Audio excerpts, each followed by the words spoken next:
If insects vanished tomorrow, humanity wouldn't realize the disaster in the first minute, or even the first hour.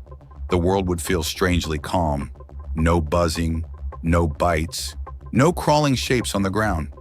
At first it feels like peace, a blessing, a world finally rid of pests. But this peace lasts only a short moment, because the quiet is not the beginning of a paradise. It is the beginning of a collapse. Within days, something strange happens. Flowers begin to wilt faster. Orchards show signs of stress. Farmers notice that bees, butterflies, and hundreds of tiny pollinators are simply gone. Without insects, 75% of all flowering plants lose their primary method of pollination. Fruits stop growing, seeds stop forming, entire ecosystems stall, as if the world suddenly forgets how to reproduce. In supermarkets, produce sections begin to shrink. Strawberries, apples, almonds, coffee, chocolate. These foods depend heavily on insect pollination. Within weeks, shelves empty. Prices explode. Governments issue emergency statements promising solutions that do not exist. Human civilization is now running out of time. Meanwhile, the animal world begins breaking apart. Many species rely entirely on insects for food. Birds search empty skies. Frogs sit beside silent ponds. Bats emerge at night to nothing but darkness and hunger. Entire populations collapse. With their disappearance, predators that rely on those animals starve next. Foxes, owls, reptiles, and fish all feel the shockwave. The food chain begins falling like a line of dominoes.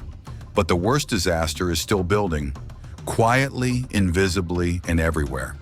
Insects are nature's cleanup crew. They break down waste, carcasses, and organic material. Without them, decay slows to a crawl. Dead plants remain on the ground. Fallen trees don't rot. Animal waste builds up.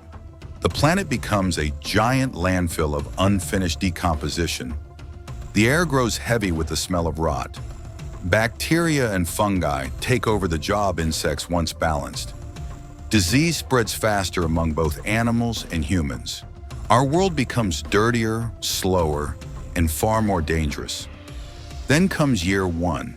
Farms worldwide collapse, especially those dependent on crops that cannot reproduce without insects.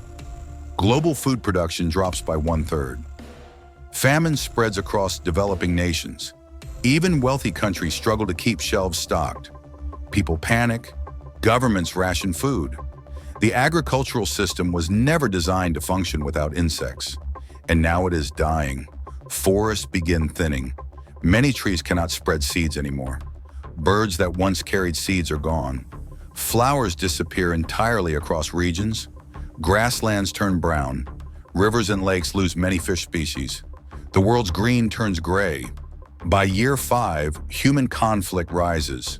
Nations fight over the remaining farmland. Cities experience food shortages. Millions of people migrate in search of resources. Human civilization is now in survival mode.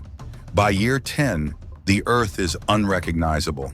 Half of plant species are gone. 2/3 of all bird species vanish. Entire ecosystems collapse into silence. Food becomes the primary currency of survival. Humanity lives in a world starving to death. The irony is painful. The creatures people once swatted, sprayed, and crushed turn out to be the very foundation of life on Earth. Insects were not pests. They were engineers, builders, pollinators, recyclers. The invisible workforce keeping the planet alive. If insects disappeared tomorrow, the end would not come with explosions or fire. It would come with silence. The quiet decay of a world whose smallest workers held everything together. A reminder that even the tiniest life forms can shape the fate of a planet. And without them, everything breaks.